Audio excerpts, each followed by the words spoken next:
Hello friends, welcome to புதுமை சமையல். இன்றைக்கி நம்ம சேனலில் ஒரே ஒரு ப்ளவுஸ் பிட்டை மட்டுமே வச்சு பல ரூபாயை எப்படி மிச்சம் பண்ணலாம் அப்படிங்கிறத உங்களுக்கு நான் சொல்லியிருக்கேன். இது கூடவே சின்ன சின்ன வீட்டு குறிப்புகளும் ஷேர் பண்ணியிருக்கேன். எல்லா குறிப்புகளுமே உங்களுக்கு ரொம்ப ரொம்ப பயனுள்ளதாக இருக்கும். வீடியோவை கண்டிப்பாக ஸ்கிப் பண்ணாமல் பாருங்கள். ஓகே, வாங்க இந்த சூப்பரான வீடியோக்குள்ளே போய் பார்க்கலாம்.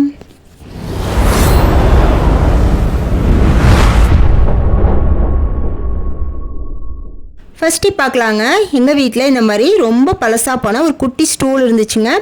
இதை யாருமே யூஸ் பண்ணல, ரொம்ப பழசாயிடுச்சின்னு அப்படியே இருந்துச்சு. இதை நம்ம யூஸ் பண்ணுற மாதிரி கொஞ்சம் அழகாக மாற்றலாம் அப்படின்னு சொல்லிட்டு எனக்கு தோணுச்சு. அதனால் நான் என்ன பண்ணேன் அப்படின்னு பார்த்தீங்கன்னா, ஃபஸ்ட்டு இந்த ஸ்டூலை நல்லா க்ளீன் பண்ணிக்கிட்டேன். தொடச்சி க்ளீன் பண்ணி முடிச்சுட்டு இதில் எங்கள் வீட்டில் கொஞ்சமாக பெயிண்ட் கொஞ்சம் மிச்சப்பட்டுருந்துச்சு. அந்த பெயிண்ட்டை இதுக்கு பண்ணிக்கிட்டேன். பெயிண்ட் பண்ணி முடிச்சுட்டு இது நல்லா காஞ்சி முடித்த பிறகு பார்த்தீங்கன்னா கொஞ்சம் அந்த ஸ்டூல் ரெண்டு கால் கொஞ்சம் நல்லா தேஞ்சு போயிருந்துச்சுங்க. அதாவது ஒரு பக்கம் சைடாக இருந்த மாதிரி இருந்துச்சு. அதை ஈவன் பண்ணுறதுக்கு தர்மாக்கோல் இருக்குது பாருங்கள், அதை சின்ன சின்ன பீஸாக கட் பண்ணி அந்த எந்த கால் கொஞ்சம் சாயுதோ அந்த காலில் இந்த மாதிரி கரெக்டாக அதுக்கு ஃபிட் ஆகிற மாதிரி கட் பண்ணி அதை க்ளூகன் போட்டு ஒட்டி விட்டுட்டாங்க. அதே போல் அந்த ஸ்டூல் மேலேயும் அந்த சைஸுக்கு தகுந்த மாதிரி தர்மாக்கோலை கட் பண்ணி அதையுமே நான் க்ளூகன் போட்டு ஒட்டி விட்டுட்டேன். இப்போ ரெண்டு பக்கமும் ஒட்டி முடிச்சோன்னா நல்லா ஸ்ட்ராங்காக இருந்துச்சுங்க. இதுக்கு மேலே நம்ம வால் ஸ்டிக்கருக்குலாம் ஒட்டுவோம் பாருங்கள், ஸ்டிக்கரு, அதை நான் போட்டு ஒட்டி விட்டுட்டேங்க. இப்போ பார்க்க இன்னும் கொஞ்சம் அழகாக இருக்கும். அவ்வளோதாங்க, ஃபுல்லாக ஒட்டி முடித்த பிறகு இப்படி தாங்க இருக்கும். ரொம்பவே சூப்பராக இருந்துச்சுங்க. எப்படி இருந்தால் நான் இப்படி ஆகிட்டேன் அப்படிங்கிற மாதிரி இருந்துச்சுங்க. இந்த ஸ்டூலை பார்க்கும்போது ரொம்பவே சூப்பராக இருந்துச்சு. இந்த மாதிரி உங்கள் வீட்லேயே பழைய ஸ்டூல் யூஸ் பண்ணாமே அப்படியே இருந்துச்சுன்னா இந்த மாதிரி கொஞ்சம் கொஞ்சம் நம்ம பட்டி டிங்கிறீங்களாம் பார்த்து மறுபடியும் யூஸ் பண்ணிக்கலாங்க. ட்ரை பண்ணி பாருங்கள். டிப் நம்பர் 2, நம்ம வீட்டில் உள்ள மொபைல் சார்ஜரை நம்ம என்ன தான் டிசைனாக சுற்றி வச்சாலுமே அது கலண்டு இந்த மாதிரி வந்துடுங்க. இது கலண்டு வராமல் இருக்கிறதுக்கு நான் சொல்கிற மெத்தடில் நீங்கள் ஒரு டைம் சார்ஜரை சுற்றி பாருங்கள். ஃபஸ்ட்டு இந்த மாதிரி வச்சுக்கோங்க. இப்போ இதோட உயரம் இந்த மாதிரி வச்சுக்கோங்க.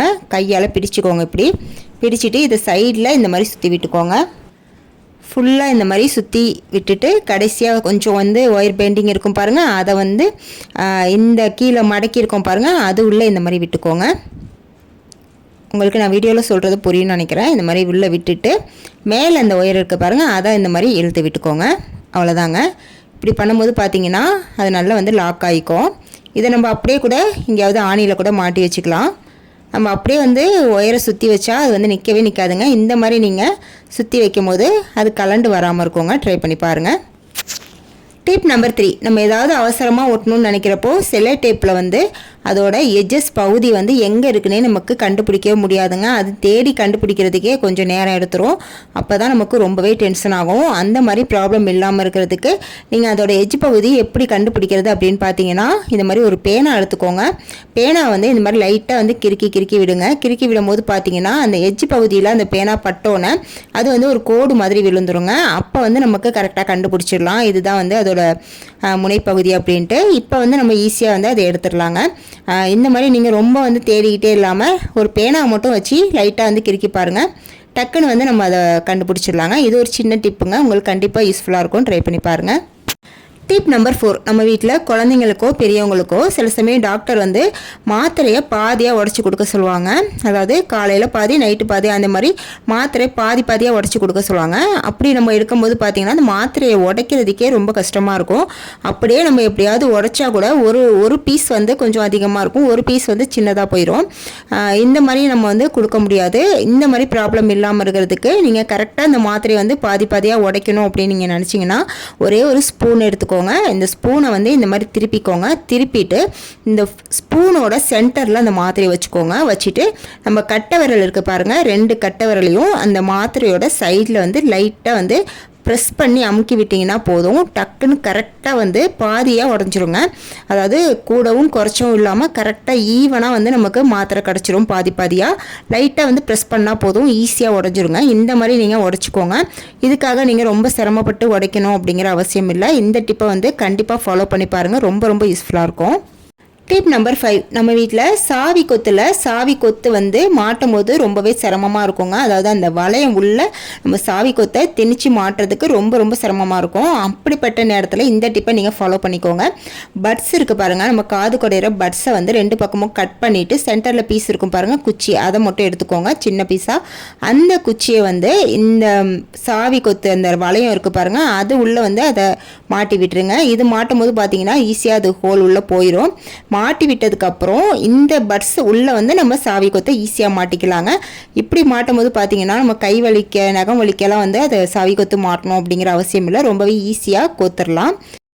டிப் நம்பர் 6, இந்த டிப்புக்கு இந்த மாதிரி ஒரு கார்ட்போர்டு எடுத்துக்கோங்க, வேஸ்ட்டான அட்டைப்பொட்டி. இதை இந்த சைஸுக்கு கட் பண்ணி இந்த மாதிரி மடக்கி விட்டுக்கோங்க, ஈவனாக இருக்கிற மாதிரி மடக்கி விட்டுக்கோங்க. இப்போ ஸ்கேலை வச்சு நான் எப்படி கோடு போடுறனோ அந்த மாதிரி மார்க் பண்ணிக்கோங்க. ஃபஸ்ட்டு மார்க் பண்ணிவிட்டு அதுக்கப்புறம் வந்து கட்டிங் பிளேடு வச்சு கட் பண்ணி எடுத்துக்கோங்க. கட் பண்ணி முடித்த பிறகு ஓப்பன் பண்ணி பார்த்தோம்னா இந்த மாதிரி தாங்க இருக்கும், ஒரு ஸ்டாண்ட் மாதிரி இருக்கும். இதை இப்போ நம்ம எதுக்கு யூஸ் பண்ண போகிறோம் அப்படின்னு பார்த்தீங்கன்னா மொபைல் ஸ்டாண்டாக தாங்க யூஸ் பண்ண போகிறோம். இதில் வந்து நம்ம மொபைலை இந்த மாதிரி வச்சுக்கலாம். அவ்வளோதாங்க, சூப்பரான ஒரு மொபைல் ஹோல்டர் வந்து ரெடி ஆயிடுச்சு. இதை வந்து நம்ம எங்கே வேணாலும் வச்சு யூஸ் பண்ணலாங்க. இதை வந்து நம்ம கார்ட்போர்டில் ரெடி பண்ணியிருக்கிறதுனால நல்லா திக்காகவே இருக்கும், அது வந்து கீழே விழாதுங்க. இந்த மாதிரி நம்ம வச்சு யூஸ் பண்ணிக்கலாம். நம்ம காசு கொடுத்து மொபைல் ஸ்டாண்ட்லாம் வாங்காமல் இந்த மாதிரி வேஸ்ட்டாக நம்ம தூக்கி போடக்கூடிய அட்டைப்பொட்டிலே வந்து நம்ம மொபைல் ஸ்டாண்ட் ரெடி பண்ணி யூஸ் பண்ணிக்கலாங்க. இந்த அட்டைப்பொட்டிக்கு நீங்கள் ஏதாவது கலர் பெயிண்ட் பண்ணிக்கனாலும் பண்ணிக்கலாம், அப்போ இன்னும் வந்து பார்க்குறதுக்கு ரொம்ப அழகாக இருக்கும். நான் இப்படியே தாங்க யூஸ் பண்ணிக்கிட்டேன். டிப் நம்பர் 7, நம்ம வீட்டில் பருப்பு உருண்டை குழம்பு செய்யும் போது பார்த்தீங்கன்னா சில பேருக்கு அந்த உருண்டை குழம்புல போடும்போது அப்படியே கரைஞ்சி போயிடுங்க. அந்த உருண்டை எங்கே இருக்குன்னே தெரியாது, குழம்புல தேடணும், அந்த மாதிரி கரைஞ்சி போய் வதன்னு ஆயிரும் குழம்பு. அந்த மாதிரி ப்ராப்ளம் இல்லாமல் இருக்கிறதுக்கு நீங்கள் பருப்பு உருண்டைக்கு பருப்புலாம் ஊற வைப்பீங்களே, அப்போது ஒரே ஒரு ஸ்பூன் மட்டும் அரிசி சேர்த்துக்கோங்க. நம்ம சாப்பாட்டுக்கெலாம் யூஸ் பண்ணுவோம்ல அதே அரிசி தாங்க, ஒரு ஸ்பூன் மட்டும் சேர்த்துக்கோங்க. இப்போ இதையுமே சேர்த்து ஊற வச்சுட்டு நீங்கள் நார்மலாக எப்படி பருப்பு உருண்டைக்கு அரைப்பீங்களோ அதே போல் அரைச்சி குழம்பு செஞ்சு பாருங்கள். அதில் ஒரு உருண்டை கூட கரைஞ்சே போகாதுங்க குழம்புல. இப்போ பார்த்தீங்கன்னா தெரியும் உங்களுக்கு எப்படி இருக்குன்ட்டு, இந்த மாதிரி தாங்க இருக்கும், கரைஞ்சி போகாதுங்க. அதே சமயம் பார்த்தீங்கன்னா அரிசி ஒரு ஸ்பூனுக்கு அதிகமாக சேர்த்துட்டிங்கன்னா உருண்டை ரொம்ப கல் மாதிரி ஆயிருங்க, அதையுமே பார்த்துக்கோங்க. இந்த டிப்பு உங்களுக்கு ரொம்ப யூஸ்ஃபுல்லாக இருக்கும், கண்டிப்பாக ட்ரை பண்ணுங்கள். நெக்ஸ்ட்டு லாஸ்ட் டிப் பார்க்கலாங்க. இதுக்கு நான் எடுத்துருக்கிறது பார்த்தீங்கன்னா ஒரே ஒரு ப்ளவுஸ் பீட்டுங்க. என்கிட்ட இந்த மாதிரி பட்டு டைப்பில் உள்ள ப்ளவுஸ் பீட்டு தான் இருந்துச்சு. நீங்கள் வந்து காட்டன் டைப்பில் உள்ள ப்ளவுஸ் பீட் இருந்தால் எடுத்துக்கோங்க. அதை வந்து இந்த மாதிரி 2ஆக மடக்கி போட்டுக்கோங்க. மடக்கி போட்டுட்டு நம்ம டோர் இருக்குது பாருங்கள், ரூமில் உள்ள டோர், அதில் வந்து ஃபஸ்ட்டு மேலே உள்ள அந்த பார்டர் இருக்குது பாருங்கள், அதை மட்டும் லைட்டாக வந்து மடக்கி விட்டு அப்படியே உள்ளே திணிச்சு விட்டுக்கோங்க. இந்த மாதிரி, அதாவது 2 பக்கமும் ஈவனாக இருக்கிற மாதிரி பார்த்து வச்சுக்கோங்க. இப்போது இந்த பக்கத்தில் உள்ள ப்ளவுஸ் பீட்டை வந்து இந்த மாதிரி அப்படியே வந்து சுருட்டி விட்டுக்கிட்டே வாங்க. இப்போ உங்களுக்கு வீடியோவில் பார்த்தா தெரியும் நான் எப்படி சுருட்டுறேன்னு. இந்த மாதிரி சுருட்டி விட்டுகிட்டே வந்து இப்போ இதோட இந்த பக்கத்தில் வந்து அதை அப்படியே வந்து கையால் பிடிச்சிட்டு ஒரு ரப்பர் பேண்டை வந்து போட்டு விட்டுக்கோங்க. அதே போல் அந்த பக்கமும் வந்து ஒரு ரப்பர் பேண்ட் போட்டு விட்டுக்கலாம்.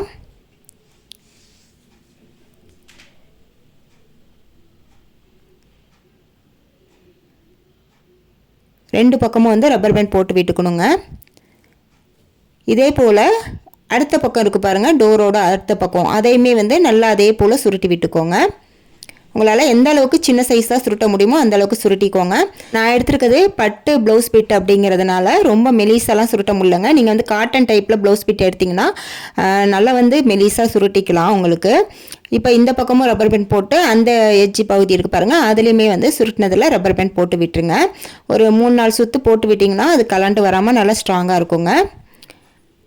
இப்போ அவ்வளோதாங்க, நம்மளோட சூப்பரான டோர் கேப் வந்து ரெடி ஆயிடுச்சு. இதெல்லாம் வந்து ஆன்லைனில் நம்ம அதிகமாக காசு கொடுத்து வாங்குற மாதிரி இருக்குங்க. நம்ம வீட்டில் இருக்கிற ஒரே ஒரு ப்ளவுஸ் பீட்டை மட்டுமே வச்சு நம்ம டோர் கேப் வந்து ரெடி பண்ணிட்டோம் பாருங்கள். இப்போ இதை நம்ம வந்து க்ளோஸ் பண்ணி காட்டுறேன் பாருங்கள். நான் நல்லாவே வந்து க்ளோஸ் ஆகுங்க. இந்த மாதிரி நம்ம டோர் கேப் யூஸ் பண்ணுறதுனால சின்ன சின்ன பூச்சிகள் வந்து உள்ளே வராமல் இருக்கும். அதே சமயம் நீங்கள் ஏசி ரூம் யூஸ் பண்ணுறீங்க அப்படின்னா அதோட கூலிங் வந்து ரொம்ப நேரத்துக்கு நிற்குங்க. அதனால் நமக்கு கரண்ட் பில்லும் சேவ் ஆகுங்க. இதெல்லாம் வந்து ஆன்லைனில் அவைலபிளாக தான் இருக்குது. நம்ம அதை வேஸ்ட்டாக காசு கொடுத்து வாங்காமல் எந்த ஒரு ஸ்டிச்சிங்கும் இல்லாமல் நம்மளே ஈஸியாக வந்து வீட்டில் ரெடி பண்ணிடலாங்க. கண்டிப்பாக வந்து ட்ரை பண்ணி பாருங்கள். இதுக்கு முன்னாடி நான் டோர் கேப் வந்து கட்டைப்பை குச்சும் அந்த துணிப்பையும் வச்சு ரெடி பண்ணியிருந்தேங்க. அது வந்து ஸ்டிச்சிங் போட்டு தான் ரெடி பண்ணணும். அது வந்து நம்மளுக்கு லைஃப் லாங் வந்து அப்படியே இருக்குங்க. இப்போ நான் இந்த காட்டுறேன் பாருங்கள், இது தாங்க அது. இது வந்து நான் ரெடி பண்ணி ஒரு 2 வருஷத்துக்கு மேலேயே இருக்குங்க. இதுதான் வந்து நான் யூஸ் பண்ணிகிட்ருக்கேன் டோர் கேப்புக்கு. இந்த மாதிரி நீங்கள் வந்து ரெடி பண்ணி யூஸ் பண்ணிக்கலாங்க. இதோட வீடியோ வந்து நான் ஆல்ரெடி போட்டிருக்கேன். அதோட லிங்க் வேணால் எண்டு கார்ட்லேயும் டிஸ்கிரிப்ஷன் பாக்ஸ்லேயும் கொடுக்குறேன். தேவைப்பட்டால் அதையுமே நீங்கள் போய் செக் பண்ணிக்கோங்க. இந்த மாதிரி நம்ம வீட்டில் இருக்கிற வேஸ்ட்டான திங்ஸை வச்சு கூட நம்ம டோர் கேப் வந்து ரெடி பண்ணிக்கலாங்க. ஓகே ஃப்ரெண்ட்ஸ், இன்றைக்கி இந்த வீடியோவில் சொன்ன எல்லா டிப்புமே உங்களுக்கு பயனுள்ளதாக இருந்திருக்கும்னு நினைக்கிறேன். உங்களுக்கு எந்த டிப் வந்து ரொம்ப ரொம்ப பிடிச்சிருந்துச்சி அப்படிங்கிறதையும் மறக்காமல் கமெண்ட்டில் சொல்லுங்கள். வீடியோ பிடிச்சிருந்தா மறக்காமல் ஒரு லைக்கை தட்டி விட்டுட்டு இது போல் நிறைய யூஸ்ஃபுல்லான வீடியோஸ் தெரிஞ்சுக்க நம்ம புதுமை சமையல் சேனலை சப்ஸ்கிரைப் பண்ணி வச்சுக்கோங்க. நெக்ஸ்ட் ஒரு சூப்பரான வீடியோவில் வந்து மீட் பண்ணுறேன். தேங்க்ஸ் ஃபார் வாட்சிங்.